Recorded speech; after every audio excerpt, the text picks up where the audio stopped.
9 জুলাই রোববার রাত 8টায় খালেদ মহিউদ্দিন আছে এট্রেসপিকে জানিয়ে দিচ্ছি শিরোনাম। সংসদের তৈরি আইন বাতিলের এখতিয়ার আদালতের আছে কিনা প্রশ্ন সংসদ সদস্যদের।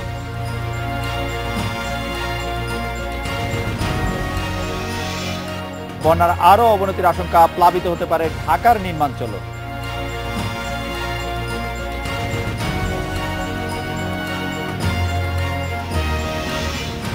জঙ্গি সোহেল মাহফুজ রিমান্ডে, হোলি আর্টিজানে অস্ত্র যোগানের অভিযোগ।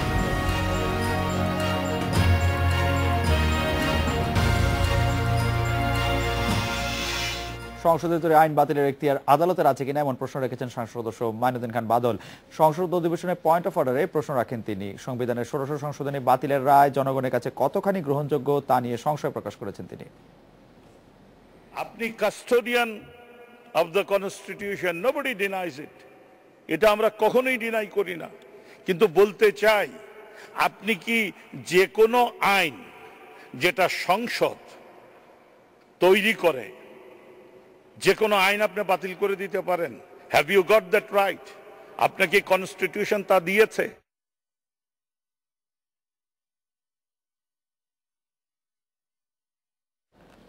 সংসদে এ নিয়ে আলোচনা এখনো চলছে, সরাসরি চলে যাচ্ছি অধিবেশনে। অর্থাৎ পার্লামেন্টের থেকেই সমস্ত ক্ষমতা, পার্লামেন্টের সমস্ত ক্ষমতার উৎস, এবং পার্লামেন্ট হচ্ছে সার্বভৌমত্বের প্রতীক, জনগণের সার্বভৌমত্বের প্রতীক। তাই বিচার বিভাগ যে জাজমেন্ট দিবে, যে জাজমেন্ট জনগণের স্বার্থের বিরুদ্ধে যাবে, গণতন্ত্রের বিরুদ্ধে যাবে, একাত্তরের চেতনার বিরুদ্ধে যাবে, এবং 72 সংবিধানের যেই ধারা, রক্তমাখা ধারা, তার বিরুদ্ধে যাবে, তার পক্ষে কথা বলা আমাদের নৈতিক দায়িত্ব। কারণ জনগণ আমাদেরকে ম্যান্ডেট দিয়েছে জনগণের স্বার্থ রক্ষা করার জন্য। জনগণ আমাদেরকে ম্যান্ডেট দিয়েছে যে বিচার বিভাগ হোক, শাসন বিভাগ হোক, যে কোনো বিভাগ হোক, তাদের যে কোনো রকম ব্যর্থতা বা ডেফিসিয়েন্সি বা শর্টকামিংস তুলে ধরে তার সমাধানের জন্য আমাদেরকে অধিকার দিয়েছে এই কনস্টিটিউশন, এই সংবিধান। সে অনুযায়ী আমরা এখানে কথা বলছি। তাই আমরা আশা করব যে এটা নিয়ে আর বিতর্ক না বাড়াতে। আমরা আশা করব যেহেতু মহামান্য আদালত, সুপ্রিম কোর্ট এবং হাইকোর্ট 5th অ্যামেন্ডমেন্ট বাতিল করেছেন, সুপ্রিম জুডিশিয়াল কাউন্সিল বাতিল করেছেন, তারা সেই জায়গায় থাকবেন এবং তারা রিভিউ করে আবার 96 ধারা পুনঃস্থাপন করবেন সংবিধানে, এবং করে তারা জনগণের মধ্যে সম্মান দেখাবেন, এই পার্লামেন্টের মধ্যে সম্মান দেখাবেন, জনগণের 16 কোটি মানুষের সার্বভৌমত্বের প্রতীক এই সংসদের প্রতি তাদের সম্মান দেখাবেন, সংসদ দেখাবেন, এইটা আমরা প্রত্যাশা করি। কারণ আপনারা জনগণের এই যে সার্বভৌমত্বের প্রতীক সংসদ, এটা নিয়ে নিশ্চয়ই আপনারা খেলবেন না, এটা নিয়ে নিশ্চয়ই আপনারা রাজনীতি করবেন না। আর আপনাদের রাজনীতি করার কথাও নয়, আপনাদের অরাজনৈতিক ব্যক্তিত্ব হওয়ার কথা, আপনার সাথে রাজনীতির কোনো সম্পর্ক নাই। তাই আপনারা আইনকে তুলে ধরবেন, সত্য ন্যায় বিচার আপনাদের কাছে আমরা প্রত্যাশা করি, এবং ন্যায় নীতিকে আপনারা আফল করবেন, এটা আপনাদের প্রতি আমাদের আহ্বান। আমরা মনে করছি আমরা এখানে যারা আছি 330 জন, আমরা বিভিন্ন দলের লোক আছি এখানে, যে দলের লোক হোক না কেন, 350 জন, আমরা যে দলের লোকে হই না কেন, আমরা কিন্তু জনগণের স্বার্থ সংরক্ষণ করার জন্য এখানে আসছি। জনগণের কাছে আমাদের জবাবদিহিতা আছে, আর আপনাদের জবাবদিহিতা এই জনগণের নির্বাচিত পার্লামেন্টের কাছে থাকবে, এবং এইটাকে নিশ্চিত করতে হবে। কারণ প্রত্যেকের লোক তো জবাব দিয়ে থাকতে হবে। একমাত্র শয়তানের জবাবদিহিতা আমাদের কাছে নাই, আল্লাহর কাছে আছে। ফেরেশতার জবাবদিহিতা আমাদের কাছে নাই, আল্লাহর কাছে আছে। আর আল্লাহর কোনো জবাবদিহিতা নাই। আপনারা কি তার থেকেও শক্তিশালী যে আপনাদের কোনো জবাবদিহিতা নাই? কারো কাছে আপনারা জবাবদিহি করবেন না? এটা তো হতে পারে না। Accountability has to be ensured through this parliament, এবং সেই জন্যই আমরা মনে করি এই পার্লামেন্টের যেই 96 ক্লজ যেটা আপনারা বাতিলের সিদ্ধান্ত নিয়েছেন, সেটা আপনার পুনর্বিবেচনা করে আপনারা নিজেদেরকে আপনারা মানুষের মুখোমুখি আনেন, আপনারা মানুষের কাছে আসেন, এবং জবাবদিহিতার প্রক্রিয়াকে আপনারা জোরদার করেন।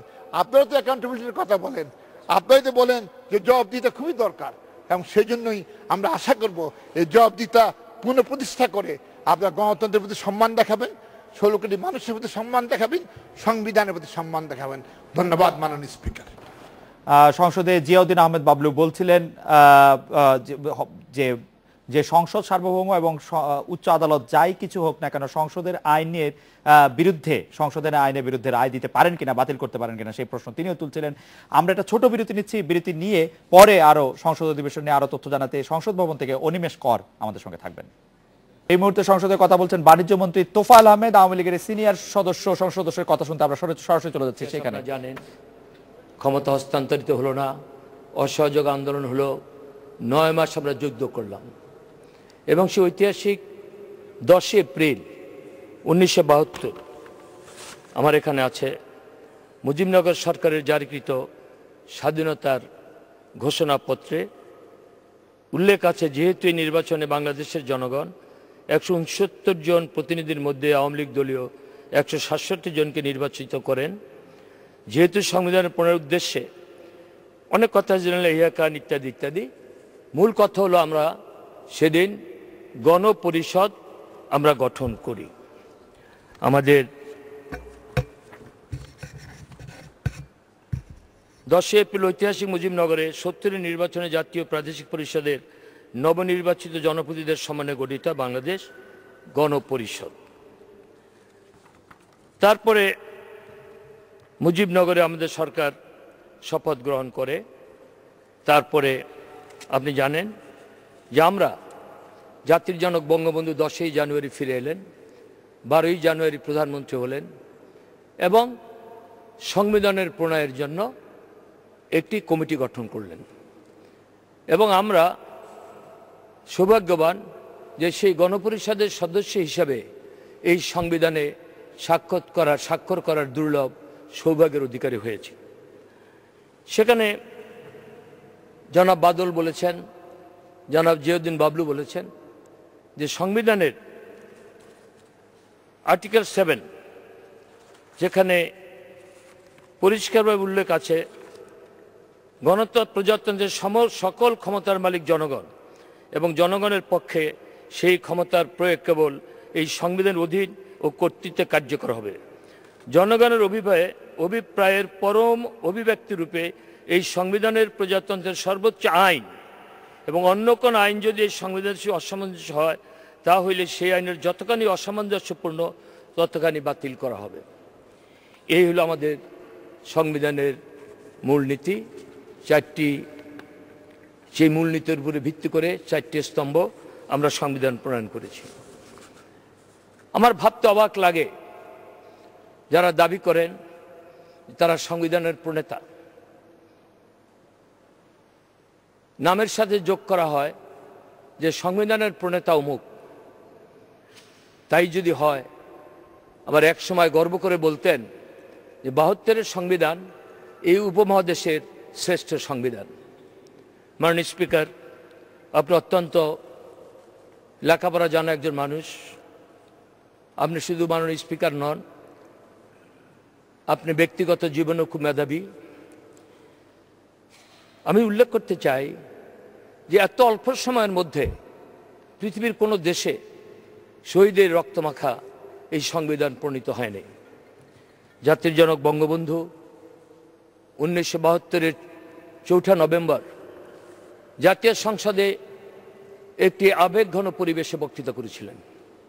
আমি তরুণ সংসদ সদস্য হিসেবে মন্ত্রমুগ্ধ হয়ে জাতির জনক বঙ্গবন্ধুর বক্তৃতা শুনছিলাম। তিনি বলেছিলেন এই শাসনতন্ত্র শহীদের রক্তে লেখা। তিনি আরও বলেছিলেন, আওয়ামী লীগ আমার সহকর্মীরা বা আমি ক্ষমতার জন্য রাজনীতি করি নাই, ক্ষমতার জন্য রাজনীতি করতে চাই না। ক্ষমতা চাইলে বহু ক্ষমতা ভোগ করতে পারতাম, সারা পাকিস্তানের প্রধানমন্ত্রী পারতাম, আমার সহকর্মীরা বাংলার মন্ত্রিত্ব করতে পারত। কিন্তু বাংলার মানুষের কাছে আমি ওয়াদা করেছিলাম যে বাংলার মানুষকে মুক্ত করতে হবে, বাংলার মানুষ সুখী হবে, বাংলার সম্পদ বাঙালিরা ভোগ করবে, সেই জন্য সংগ্রাম করেছিলাম। সংসদে কথা বলছিলেন বাণিজ্যমন্ত্রী তোফায়েল আহমেদ। সংসদ ভবনের সামনে থেকে আমাদের সাথে অনিমেষ কর আছেন, সহকর্মী। অনিমেষ করের কাছ থেকে জানতে চাইবো যে আজকে সংসদে মনে হচ্ছে আমরা মঈনুদ্দিন খান বাদলের পরে জিয়াউদ্দিন আহমেদ বাবলু জাতীয় পার্টির, তারপরে আমরা এখন তোফায়েল আহমেদকে শুনছি, তিনিও আসলে আদালতের সেই সিদ্ধান্ত নিয়ে কথা বলছেন যে এখানে ষোড়শ সংশোধনী বাতিল হয়েছে। আপনার কাছে কি মনে হয়, এখনো আমরা সংসদ নেত্রী প্রধানমন্ত্রী শেখ হাসিনাকে দেখতে পাচ্ছি না, এই সিদ্ধান্তটির বিরুদ্ধে সংসদ সদস্যরা আসলে কি অবস্থান নেবেন বলে আপনার মনে হচ্ছে? অবস্থা দৃষ্টিতে যতটুকু মনে হচ্ছে এবং আমি আওয়ামী লীগের বিভিন্ন পর্যায়ের নেতাদের মনোভাব যতটুকু বুঝেছি, তাতে তারা যেই রায়টি হয়েছে সেই রায়ে তারা খুশি নন। তারা চেয়েছিলেন যে ৭২-এর পুরনো সংবিধানে যাতে ফিরে যাওয়া যায়, সেই অনুযায়ী আইনমন্ত্রীর বিষয়ে কথাও বলেছেন। তবে গতকাল আওয়ামী লীগের যে কার্যনির্বাহী সংসদের বৈঠক ছিল, সেই বৈঠকে প্রধানমন্ত্রী শেখ হাসিনা আওয়ামী লীগের কার্যনির্বাহী সংসদের সদস্যদের যেটি বলেছেন, সেটি তিনি বলেছেন যে আদালত থেকে পূর্ণাঙ্গ রায়ের কপি আসার পরই এ ব্যাপারে যেন প্রতিক্রিয়া দেওয়া হয় এবং এই বিষয়ে আনুষ্ঠানিকভাবে সংসদে কথা বলবার জন্য আওয়ামী লীগের কয়েকজন নেতাকে তিনি দায়িত্ব দিয়েছেন। তাদের মধ্যে আওয়ামী লীগের সাবেক আইনমন্ত্রী আব্দুল মতিন খসরুকে তিনি বিশেষভাবে দায়িত্ব দিয়েছেন। এবং আজ আমরা যতটুকু কথা শুনলাম, তোফায়েল আহমেদের কথা যতটুকু শুনলাম, তাতেও মনে হচ্ছে যে রায়টি হয়েছে তাদের তারা খুব বেশি খুশি নয়। তবে তারা একটি কথা বলছেন যে এতে আইনের শাসন প্রতিষ্ঠা হয়েছে এবং দেশে যে আইন তার নিজস্ব গতিতে চলছে, সে ব্যাপারে সরকারের যে হস্তক্ষেপ নেই, সে বিষয়টি প্রমাণিত হয়েছে। তারা অনিমেষ, আপনি বলছেন যে সংসদ নেত্রী তার দলের সদস্যদেরকে বলেছেন যে পূর্ণাঙ্গ রায় বের না হওয়া পর্যন্ত এই নিয়ে কোনো আমি যদি বলি কোনো মন্তব্য না করতে, সেরকম করে। কিন্তু আমরা আজকে দেখেছি মঈনুদ্দিন খান বাদল, যিনি নৌকা মার্কা নিয়ে আসলে সংসদ সদস্য পদে নির্বাচিত হয়েছেন, না মঈনুদ্দিন খান বাদল আসলে জোট সদস্য হিসেবে সংসদে আছেন, জাসদের মশাল মার্কা নিয়ে আসলে তিনি নির্বাচিত হয়েছেন। সেই মঈনুদ্দিন খান বাদল, তারপরে জিয়াউদ্দিন আহমেদ বাবলু, তারপরে এখন তোফায়েল আহমেদ, মানে তারা আসলে আদালতের এখতিয়ার নিয়ে প্রশ্ন তুলেছেন যে আদালতের এখতিয়ার আছে কিনা সংসদ সদস্যরা যে আইন করবেন সেই আইনটি বাতিল করে দেওয়ার ক্ষেত্রে। জিয়াউদ্দিন আহমেদ বাবলু স্পষ্ট আহ্বান জানিয়েছেন তারা যেন তাদের নিজেদের আদেশ রিভিউ করেন এবং আবারও যেভাবে এই ষোড়শ সংশোধনীর মধ্যে আছে সেটি যেন বজায় রাখেন। সেটিকে আপনি কিভাবে বলবেন? এতে কিসের লক্ষণ বোঝা যাচ্ছে? আসলে এটি বোঝা যাচ্ছে যে সংসদ সদস্যরা মনে করছেন যে তাদের যেহেতু এটি সংসদে তৈরি করা একটা আইন, সেই আইন সংসদের সর্বোচ্চ পর্যায়ে তারা মনে করেন এবং সেখানে আদালতে সেই এখতিয়ার আছে কিনা সেই প্রশ্নটি আসলে তারা তুলছেন। অর্থাৎ বিচার বিভাগ এবং সংসদ এই দুটির মধ্যে একটি দ্বন্দ্ব স্পষ্ট, সেটি বোঝা যাচ্ছে যে ক্ষমতার বলয়ে কে কাকে অতিক্রম করে যেতে পারে সেটি নিয়ে আসলে প্রশ্নটি উত্থাপিত হচ্ছে। এবং আপনি যদি বলছেন যে প্রধানমন্ত্রী শেখ হাসিনা এই ব্যাপারে রায়ের পূর্ণাঙ্গ কপি বের না হওয়া পর্যন্ত তাদের নেতাদের বলেছেন যে কথা বলতে, তবে আনুষ্ঠানিকভাবে দু একজনকে বলেছেন যে সংসদে এই বিষয়টি আইনের যে ব্যাখ্যা, সেই বিষয়টি যেন সংসদেও তারা তুলে ধরেন আওয়ামী লীগের কয়েকজন নেতাদের, সংসদ সদস্যদের, সেটিও প্রধানমন্ত্রী বলেছেন বলে আমরা বিভিন্ন সূত্রে জানতে পেরেছি। এবং সে ব্যাপারেই বোধহয় তার আলোকেই সংসদ সদস্যরা কথা বলছেন বলে মনে হচ্ছে। খালেদ। অনিমেষ, আপনাকে ধন্যবাদ। আমরা একটি বিরতি নিচ্ছি, বিরতির পর আমরা ফিরে এসে সংসদ অধিবেশন কক্ষ থেকে আপনাদের আবার সংসদে তোফায়েল আহমেদ বলছেন এবং অন্যান্য সংসদ সদস্যরাও বলছেন সেটির কাছে নিয়ে যাব। আমাদের সাথে আমাদের সহকর্মী নাফিসা দোলাও থাকবেন। বিরতি নিয়ে ফিরছি।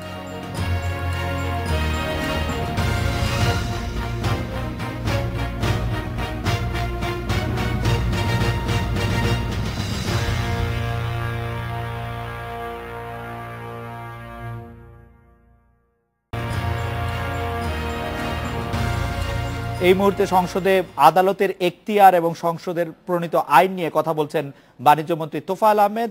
আমরা একটু শুনে আসি তোফায়েল আহমেদ এই মুহূর্তে কি বলছেন। আরো এমনভাবে কতগুলি শব্দ আমি এখানে সেটা উচ্চারণ করে প্রসিডিং আনতে চাই না। এই সংসদ সদস্য, এই সংসদের মাননীয় স্পিকার, আপনি, আমরা আন্তর্জাতিক বিশ্বে আজকে খ্যাতি সম্পন্ন, আপনি সিপিএর সভাপতি হয়েছেন। এই সংসদের আরেকজন সদস্য সাবের হোসেন চৌধুরী অনেক বড় বড় দেশ তার সাথে প্রতিদ্বন্দ্বিতা করেছিল, আপনিও প্রতিযোগিতা করে আপনি বিজয়ী হয়েছেন, সাবেরও বিজয়ী হয়েছে। সেই বড় বড় ইন্দোনেশিয়া সহ অন্যান্য দেশের মনোনীত প্রার্থীকে হারিয়ে আমাদের দুজন এই জাতিসংঘের সদস্য আইপিইউ এবং সিপিএর সভাপতি হয়েছেন। নাফিজ, আপনি শুনছিলেন, স্পষ্টই বোঝা যাচ্ছে যে প্রবীণ রাজনীতিবিদ তোফায়েল আহমেদ বেশ ক্ষুব্ধ আদালতের এই রায়ের প্রেক্ষিতে। যদিও আদালতের রায়ের প্রতিক্রিয়ায় আইনের শাসন প্রতিষ্ঠা হয়েছিল বলে বলেছিলেন আওয়ামী লীগের শীর্ষ নেতারা। প্রধানমন্ত্রী শেখ হাসিনা, যিনি আওয়ামী লীগ দলেরও সভানেত্রী বটে, তিনি বলছিলেন যে রায় সম্পর্কে প্রতিক্রিয়া জানাতে হলে পুরো রায় আসা পর্যন্ত অপেক্ষা করতে, কিন্তু মনে হচ্ছে না সংসদ সদস্যরা ততক্ষণ পর্যন্ত অপেক্ষা করবেন। আপনি কি মনে করছেন? খালেদা, আমরা যতটুকু জানি যে বিচার বিভাগের যে কর্মকাণ্ড আছে সেটি নিয়ে বাইরে আপনি কোনো ধরনের মন্তব্য বা বক্তব্য দিলে সেটি বিচার বিভাগের অপমান বা বিচার বিভাগের মান ক্ষুণ্ণ হয়। কিন্তু সংসদে যদি সংসদ নেতারা বা আইন প্রণেতা যারা আছেন তারা যদি এই বিষয়টি সংসদে নিয়ে তোলেন, সেই ক্ষেত্রে সেই যে বিষয়টি আছে যে বিচার বিভাগের সম্মানহানির বিষয়টি, সেটি আর নেই বলেই আমরা জানি যে মূলত আজকে সংসদে এই বিষয়টি তোলা হয়েছে। তাদের ইমিউনিটি আছে নিঃসন্দেহে, কিন্তু আমি জানতে চাইছি সংসদ সদস্যরা যেহেতু মাইনুদ্দিন খান বাদল থেকে তিনি এখতিয়ারের প্রশ্ন তুলেছেন, জিয়াউদ্দিন আহমেদ বাবলু সেটি অলরেডি রিভিউ করতে বলেছেন, প্রায় একই ধরনের কথা আমরা তোফায়েল আহমেদের কাছে শুনছি, বা তিনি নিশ্চয়ই আর একটু প্রলম্বিত বক্তব্য রাখবেন। আপনার কি মনে হয় আদালত এবং সংসদ একটি মুখোমুখি অবস্থানে দাঁড়াতে যাচ্ছে ষোড়শ সংশোধনীকে কেন্দ্র করে? সেটি আজকের অধিবেশনে যেটি পয়েন্ট অফ অর্ডারে এসেছে, এবং আপনি দেখতে পাচ্ছেন যে প্রবীণ এবং বিজ্ঞ নেতারাই কিন্তু এখানে বক্তব্য রাখছেন সরকারি নীতি নির্ধারকরা। তো বোঝাই যাচ্ছে যে, এবং তারাও কিন্তু তাদের বক্তব্যে বলছে যে এই রায়ের ফলে বিচার বিভাগ এবং সংসদ মুখোমুখি অবস্থানে আছে। তার পাশাপাশি তোফায়েল আহমেদের যে বক্তব্যটি শুনছেন তার কিছুক্ষণ আগে কিন্তু তিনি সংসদ প্রণেতা বলে আলোচিত আমাদের এখানে ডক্টর কামাল হোসেনের বক্তব্যের সমালোচনা করছিলেন। এমিকাস কিউরি হিসেবে তিনি যেই বক্তব্য উপস্থাপন করেছেন, এবং ব্যারিস্টার আমিরুল ইসলামও বটেন, আমিরুল ইসলামও সংসদ প্রণেতাদের একজন এবং তিনিও এমিকাস কিউরি হিসেবে। তাদের বক্তব্য তিনি বলছেন সেই যেটি বিচারের এই আদেশে ছিল, তাতে তারা বলছেন যে এখানে অসত্য এবং মিথ্যা কথা বলা হচ্ছে, যেটি মূলত বাস্তবিক নয়। তারা বলছেন যে বিশ্বের বিভিন্ন সংসদীয় গণতান্ত্রিক দেশ যেমন অস্ট্রেলিয়া, কানাডা, ভারত, শ্রীলঙ্কা, যুক্তরাষ্ট্র সহ সাউথ আফ্রিকার যেখানে সংসদীয় গণতন্ত্র প্রচলিত আছে, সেখানে কিন্তু বিচারকদের অপসারণের, উচ্চ আদালতের বিচারকদের অপসারণের ক্ষমতা সংসদে রাখা হয়েছে। তারা বলছেন যে এটি দাবি করে যারা বলছেন যে এই বিষয়গুলো যেই দেশে আছে তারা সেই পদ্ধতি থেকে সরে এসেছেন, এটি মিথ্যে বা অসত্য বলে তারা দাবি করছেন। নাফিজা, একটি প্রশ্ন আপনার কাছে করতে চাই আমি, যে এখনো আমরা সংসদ নেত্রী শেখ হাসিনাকে সংসদে দেখতে পাচ্ছি না। তার এই সময় সংসদে অনুপস্থিত থাকা কি এবং সংসদ সদস্যদের এই বিষয়ে কথা বলার অবতারণা করা কি পরিকল্পিত মনে হয়, নাকি মানে এটি একটি কাকতালীয় ঘটনা? আমি জানতে চাইছি যে সংসদ নেত্রীর উপস্থিতিতে কথা বলা এবং নেত্রীর অনুপস্থিতিতে কথা বলা দুটির মধ্যে তো নিশ্চয়ই তাৎপর্যপূর্ণ তফাৎ রয়েছে।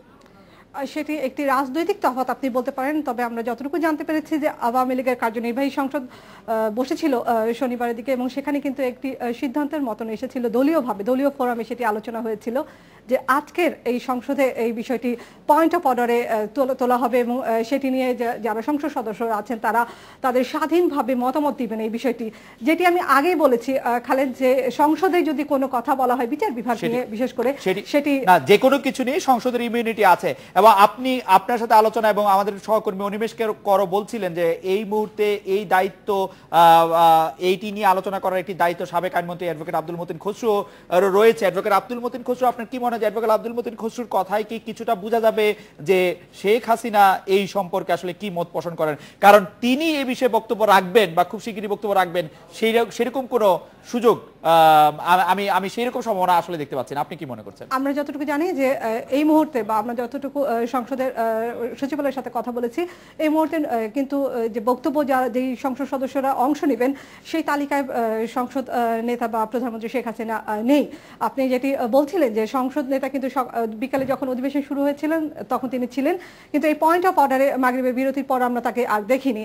আর যেটি আপনি বলছিলেন যে আব্দুল মতিন খসরু বা আওয়ামী লীগের আরো যারা আছেন বিরোধী দলের পক্ষ থেকে কিন্তু জিয়াউদ্দিন বাবলু ইতিমধ্যেই আলোচনায় অংশ নিয়েছেন, জাসদের পক্ষ থেকেও আলোচনায় অংশ নেওয়া হয়েছে। তো এই বিষয়টি কিন্তু মূলত আর আওয়ামী লীগের মধ্যে বা সরকারের মধ্যে না রেখে পুরো সংসদ সদস্যের 350 জন যে প্রতিনিধি আছে সেই প্রতিনিধিত্বের একটি প্রতীক হিসেবে তারা তুলে ধরছেন। নাফিজা, আপনাকে অনেক ধন্যবাদ। এর স্পিকে একটি বিরতি নিচ্ছি।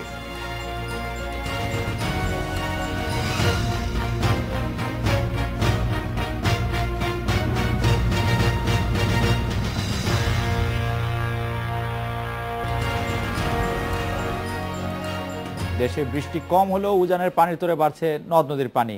আগামী সপ্তাহে বন্যা পরিস্থিতির আরও অবনতির আশঙ্কা বিশ্লেষকদের। আর ভারী বর্ষণ অব্যাহত থাকলে ঢাকা নির্মাঞ্চল প্লাবিত হওয়ার শঙ্কা রয়েছে। মৌসুমী বায়ুর গতিপথে কোনো পরিবর্তন না এলে দীর্ঘস্থায়ী হতে পারে এবারে বন্যা, মত গবেষকদের।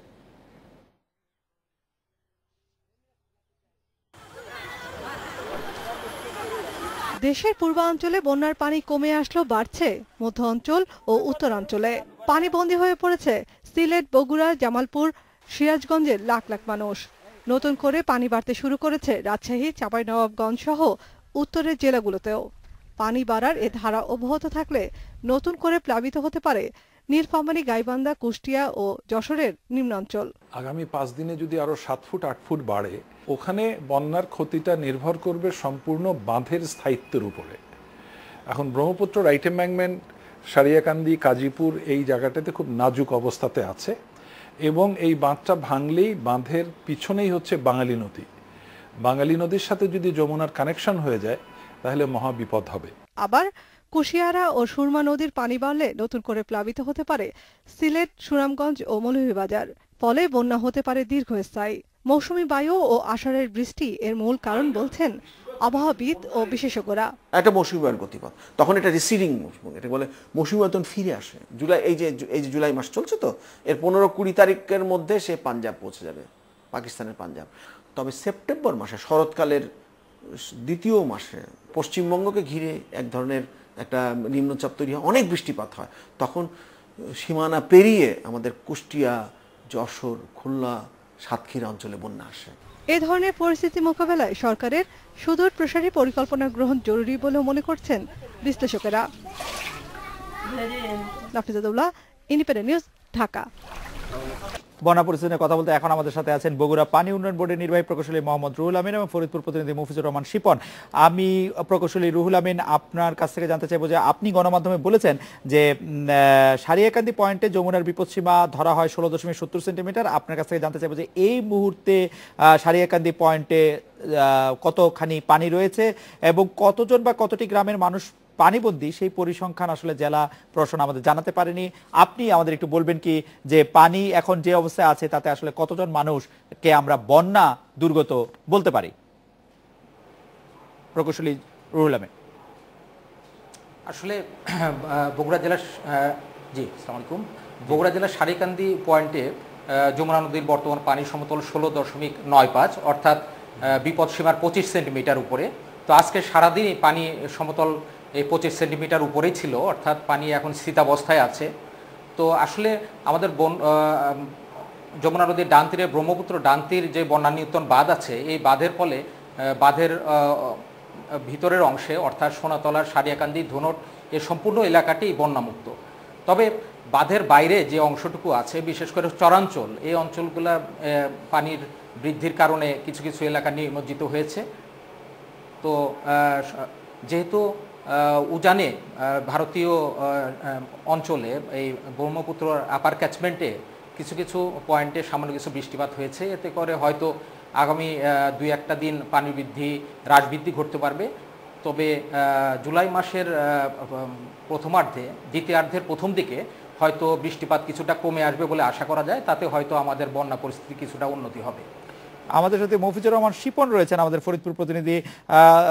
শিপন, আমরা আজ জেনেছি যে ভোর 6টার দিকে একটি সেতু, যেটি ফরিদপুর শহরের সাথে নর্থ চ্যানেল ইউনিয়নের সংযোগ বলা যায়, সেই সেতুটি বিকট শব্দে ভেঙে গেছে। এখন সেখানে কি অবস্থা? সে সময় কিছুটা চেষ্টা করে বিকল্প পারাপারের ব্যবস্থা করা হয়েছিল, এখন কি অবস্থা সেখানে? মফিজুর রহমান শিপন।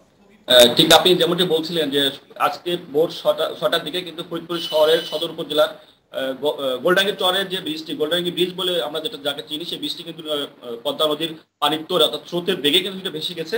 তো আপনাকে একটা মেসেজ দিয়ে রাখতে চাই, ফরিদপুর গলন্দ পয়েন্টে গত 24 ঘন্টা পানি বৃদ্ধি পেয়েছে কিন্তু 14 সেন্টিমিটার। ঠিক একইভাবে গত 2 দিন ধরে পানি কিন্তু বেড়েই চলছে বলে আমাদের জানিয়েছেন গেস্ট লিডার ইদ্রিস আলী, আমাদেরকে এইরকম বিষয়টা জানিয়েছেন। তো আপনাকে যেটা বলে রাখতে চাই, সারা দেশের নদী পানি বৃদ্ধির সাথে সাথে ফরিদপুর সদর উপজেলা, চরপদ্মাসন উপজেলা, সদরপুর উপজেলা এবং মধুখালী উপজেলা, পদ্মা, আরিয়াল খাঁ এবং মধুমতি নদী কিন্তু ব্যাপকভাবে পানি বেড়েছে এবং পাশাপাশি ভাঙনও দেখা দিয়েছে। আপনাকে এটাও বলে রাখতে চাই, ফরিদপুরের মধুখালী উপজেলার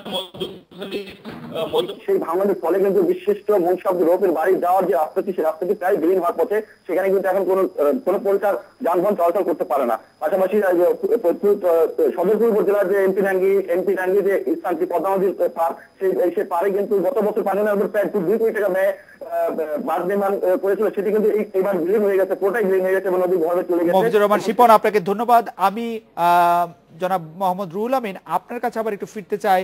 এবারের বন্যা, আমরা গত বছর আপনাদের যে পানি ও বন্যা ব্যবস্থাপনার মধ্যে আপনারা বেশ কিছু প্রস্তাব আপনারা দিয়েছিলেন, আপনারা বলেছিলেন যে কোথায় বাঁধ নির্মাণ করতে হবে, কোথায় স্লুইস গেট করতে হবে, কোথায় বাঁধ আরেকটু শক্তিশালী করতে হবে, এরকম বেশ কিছু প্রস্তাব কেন্দ্রীয়ভাবে আপনারা আসলে পানি উন্নয়ন বোর্ডের পক্ষ থেকে আপনারা দিয়েছিলেন। তার কত ভাগ আসলে বগুড়ায় এবার আপনারা কার্যকর করতে পেরেছেন? যদি না হয়ে থাকে তাহলে সেটি কেন, আমাদেরকে একটু বলবেন কিনা প্রকৌশলী মোহাম্মদ রুহুল আমিন? আসলে ব্রহ্মপুত্র ডাংতির বন্যা নিয়ন্ত্রণ বাঁধ, এটা 220 কিলোমিটার দীর্ঘ। তো এই বাঁধটি কোনো বার্ষিক কর্মসূচি প্রকল্প কিংবা অনুমোদিত প্রকল্পের আওতায় কোনো মেরামত কার্যক্রম এখন পর্যন্ত গ্রহণ করা সম্ভব হয়নি। তবে আমরা অনুন্নয়ন রাজস্ব খাতে যে মেরামত খাত যে বরাদ্দ পাই, তাতে আমাদের অধিক ঝুঁকিপূর্ণ যে অংশগুলো ছিল তার অনেকাংশে আমরা এই অর্থবর্ষে মেরামত করতে সক্ষম হয়েছি।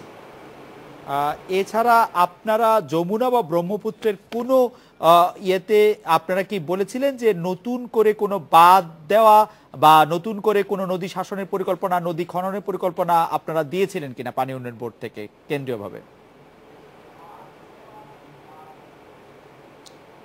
আমাদের কেন্দ্রীয়ভাবে একটি প্রকল্প উদ্যোগ গ্রহণ করা হয়েছিল, যেটি বাঁধকে নতুন করে বাঁধ নির্মাণ না, যে বাঁধটি আছে তার অধিকাংশ অংশটুকুকেই আবার পুনরাকৃতিকরণ, এটাকে স্ট্রেংথেনিং করা এবং পাশাপাশি আমাদের নতুন কিছু প্রতিরক্ষামূলক কাজ বা অন্তর্ভুক্ত করে এবং যে প্রকল্প প্রতিরক্ষামূলক কাজ বাস্তবায়িত হয়েছে তাকে আবার শক্তিশালী করার লক্ষ্যে একটি প্রকল্প উদ্যোগ গ্রহণ করা হয়েছিল এবং এটি অনুমোদনের অপেক্ষায় আছে এখন। প্রকৌশলী রুহুল আমিন, আপনাকে অনেক ধন্যবাদ। ধন্যবাদ মফিজুর রহমান শিপন, আপনাকেও ডিসপ্লিক একটি বিরতি নিচ্ছি।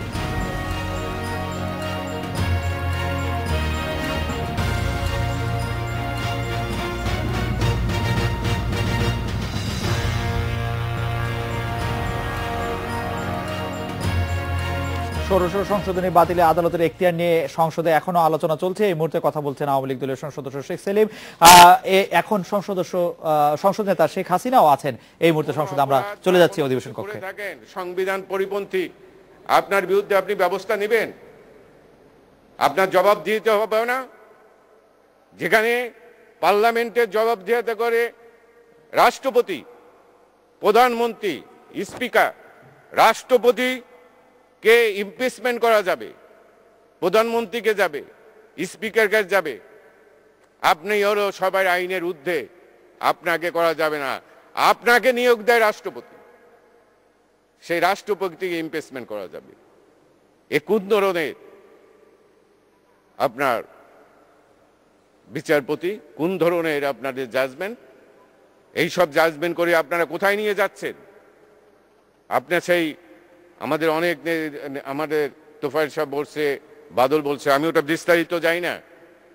আজকে বিশ্বে যে সমস্ত গণতান্ত্রিক দেশে, ব্রিটেন বলেন, ইসে বলেন, ইংল্যান্ড বলেন, আমাকে ইন্ডিয়া বলেন, অস্ট্রেলিয়া বলেন, কানাডা বলেন, সবখানে ইমপিচমেন্টের ক্ষমতা হলো সংসদে।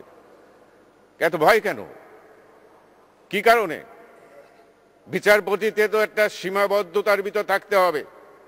আপনারা অনেক বিভিন্ন মিটিং, মিছিল, সেমিনারে যায় রাজনৈতিক বক্তব্য দেন, ওইখানেই তো আপনারা সংবিধান লঙ্ঘন করেন। আপনারা কোনো রাজনৈতিক বক্তব্য দিতে পারেন না, আপনারা বিভিন্ন জায়গায় রাজনৈতিক বক্তব্য দেন কেন? কি কারণে?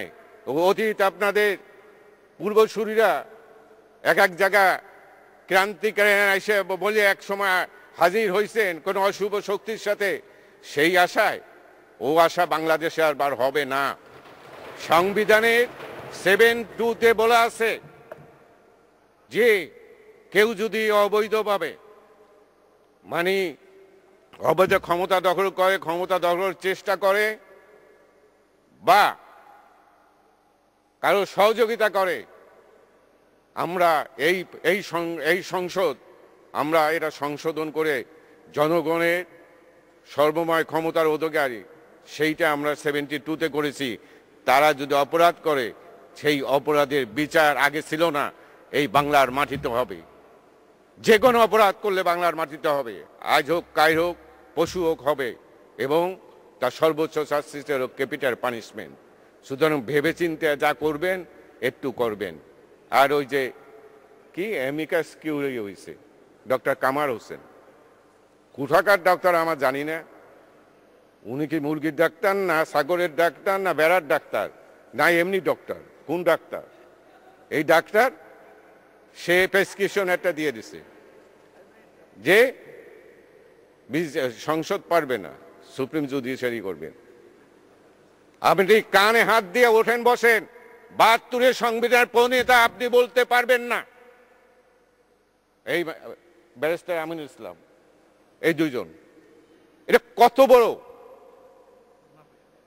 মুনাফেক না, কত বড় মানে সুবিধাভোগী লোক। এখন একটা মোর্চা পাঠাইয়া সংবিধান সংসদের সাথে একটা কনফ্লিক্ট লাগাইয়া যদি কোনো রেজাল্ট পাওয়া যায়, এই হলো তাদের পরিকল্পনা। সেই জন্য যা খুশি তাই করবেন, এই গুণ করে কোনো লাভ নেবে না। বিচার বিভাগ স্বাধীন, স্বাধীন বলতে কতটুক স্বাধীন, আর সেটা পার্লামেন্টের চেয়ে বেশি বড় হাত হতে পারে না বিচার বিভাগে। আপনারা যেটা করেছেন, আপনারা যেটা বলছেন সংবিধান কি অবৈধ এবং সংবিধান পরিপন্থী, আপনাকে প্রমাণ দিতে হবে কোথায় সংবিধান পরিপন্থী। আর্টিকেল 7-এ প্রমাণ করে না এটা সংবিধান পরিপন্থী। শেখ সেলিম বলছিলেন সংসদে। এদিকে গুলশানের হোলি আর্টিজান বেকারিতে জঙ্গি হামলায় অভিযুক্ত নব্য জেএমবি নেতা সোহেল মাহফুজকে 7 দিনের রিমান্ড দিয়েছে আদালত। দুপুরে পুলিশের রিমান্ড আবেদন মঞ্জুর করেন ঢাকা মহানগর হাকিম HAM তোয়াহা। এর আগে হোলি আর্টিজান মামলার তদন্ত কর্মকর্তা আসামিকে আদালতে হাজির করে 10 দিনের রিমান্ডে নিয়ে জিজ্ঞাসাবাদের আবেদন করেন। মাহফুজের পক্ষে আদালতে কোনো আইনজীবী ছিলেন না। শুনানি শেষে 7 দিনের রিমান্ড মঞ্জুর করে আদালত। পুলিশের কাউন্টার টেরোরিজম ইউনিট জানায় মাহফুজ হোলি আর্টিজানে হামলার অস্ত্র বিস্ফোরক সরবরাহে জড়িত। 2006 সালে ভারতে পালিয়ে গেলেও তার সঙ্গে যোগাযোগ ছিল বাংলাদেশের নব্য জেএমবি সঙ্গে। 2014 সালে দেশে ঢুকে শুরা সদস্য হিসেবে জঙ্গি সংগঠনটির হাল ধরেন মাহফুজ। এই ছিল আজকের এডিটর স্পিকার।